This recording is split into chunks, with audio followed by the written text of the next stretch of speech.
অনেক কুরবানির পশুর মাংস খাওয়া হারাম।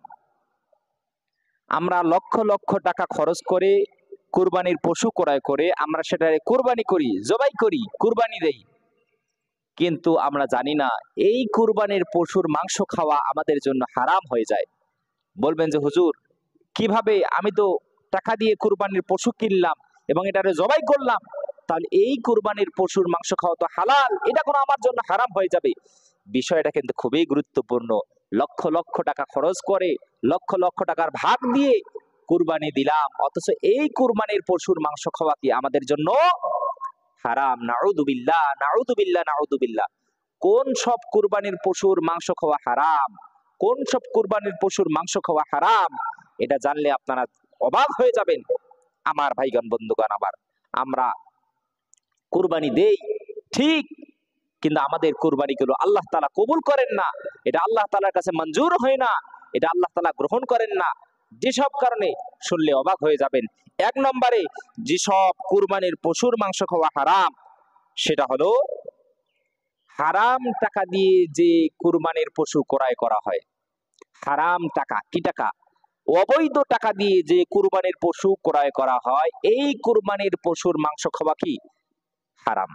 আপনি এটা লক্ষ বারো যদি জবাই করেন শুদ্ধ করে, তারপরে এটা খাওয়া কি হারাম, কারণ এটা হারাম টাকা দিয়ে এটা ক্রয় করা হয়েছে। আজকে আমাদের সমাজের অনেক চাকরিজীবী, অনেক ব্যবসায়ী, অনেক সুদখোর, অনেক ঘুষখোর, অনেক হারামখোর, তারাও কিন্তু কোরবানি দেয়। এই অবৈধ পথে উপার্জিত টাকা দিয়ে তারা কোরবানির পশুগুলো তারা ক্রয় করে, তারা কোরবানি করে। আমার ভাইগণ, বন্ধুগণ আমার, হারাম টাকায় উপার্জিত কোনো জিনিস কিনে খেলেও সেটাও কিন্তু হারাম।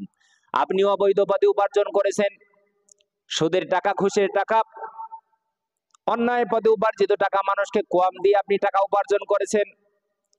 ওই টাকা দিয়ে আপনি কোরবানি করলে, ওই টাকা দিয়ে কোরবানির পশু ক্রয় করলে, আল্লাহর কসম, আল্লাহর কসম, ওই কোরবানি আমার আল্লাহ তাআলা কখনো গ্রহণ করবেন না। এবং হারাম টাকা দিয়ে ক্রয় করা পশুর মাংস কখনো খাওয়া কিন্তু হালাল হবে না, সেটা হারাম, কারণ আপনি সেটা হারাম দিয়ে ক্রয় করেছেন। আমার ভাইগণ, বন্ধুগণ আমার, এই জন্য লক্ষ লক্ষ টাকা দিয়ে কুরবানি করে কোনো লাভ নাই যদি আপনার পয়সাটা, আপনার টাকাটা যদি বৈধ যদি না হয়। এই কয়েকদিন পরে শুরু হবে কুরবানি।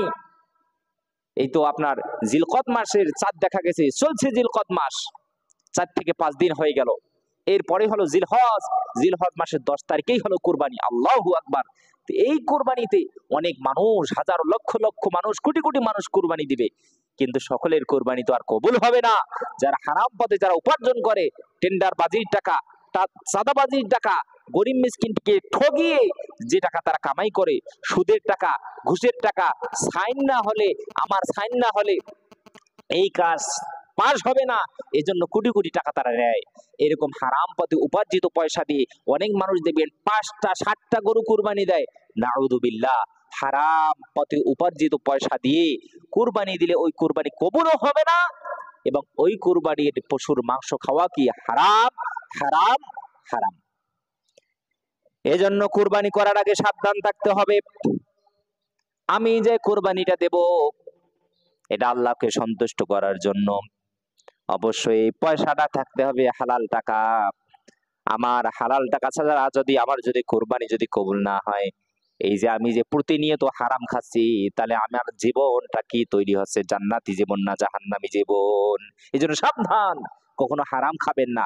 হারাম টাকা দিয়ে আমার আল্লাহকে কখনো খুশি করা যায় না। অবৈধ জিনিস দিয়ে আমার আল্লাহকে কখনো খুশি করা, আমার আল্লাহ হলেন পবিত্র। ইন্নাল্লাহা তাইয়্যিব ওয়া ইউহিব্বুত তাইয়্যিব। আমার আল্লাহ হলেন পবিত্র, আর তিনি পবিত্রতাকে ভালোবাসেন। এজন্য আমরা কুরবানি দেব হালাল টাকা দিয়ে, হালাল পয়সা দিয়ে। এজন্য ভুলেও কখনো আমাদের কুরবানির পশুর টাকার মধ্যে একটা টাকাও যেন হারাম টাকা যেন না ঢোকে। সাবধান, ঢুকলেই সেটা শেষ, আপনার সবকিছু বরবাদ হয়ে যাবে। 1 মণ দুধের মধ্যে যদি 1 ফোঁটা কেরোসিন তেল যদি দেন, তাহলে কি হয়ে যাবে? সব বরবাদ হয়ে যাবে, সব কিন্তু নষ্ট হয়ে যাবে। এজন্য সাবধান, সাবধান। কোরবানি করার আগে হারাম টাকা দিয়ে কখনো কোরবানি দিবেন না। আপনার যে কোরবানির পশু, এই কোরবানির পশু ক্রয়ের মধ্যে একটা টাকাও যেন হারাম যেন না থাকে, তাহলে এটা আমার আল্লাহ তাআলা কিন্তু কখনো গ্রহণ করবেন না। এরপরে দ্বিতীয় নম্বরে যে কুরবানি কবুল হবে না, যে কুরবানির পশুর মাংস খাওয়া হারাম, আমার আল্লাহ তাআলা নিজেই বললেন যে পশুটা আল্লাহর নাম ছাড়া অন্য কারো নামে জবাই করা হয়, এই কুরবানির পশুর মাংস খাওয়াও কিন্তু হারাম। নাউযুবিল্লাহ। আল্লাহ বললেন ফাকুলু মিম্মা যুকিরা ইসমুল্লাহি আলাইহি, তোমরা খাও আল্লাহর নামে এবং আমাদেরকে খাইতে হবে আল্লাহর নামে। কোন মানুষ যদি জবাই করে, জবাই করার সময় আল্লাহর নাম যদি না নেয়, বিসমিল্লাহ আল্লাহু আকবার যদি না বলে, ওই কুরবানির পশু মাংস খাওয়া হারাম। যে কুরবানির পশু আল্লাহর নাম ছাড়া অন্য কোন গায়রুল্লাহর নামে জবাই করা হয়, এই কুরবানির পশুর মাংস খাওয়াও কিন্তু হারাম।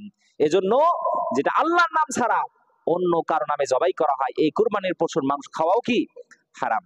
কুরবানির সময় দেখবেন অনেক মানুষের চিল্লা হাল্লা, কি আনন্দ, কি খুশি, গরু জবাই হচ্ছে, এটা ছোলা হয়ে গেলে, এর মাংস কাটাকাটি হয়ে গেলে বাড়ি যেয়ে রান্না করে খাবো, কত আনন্দ।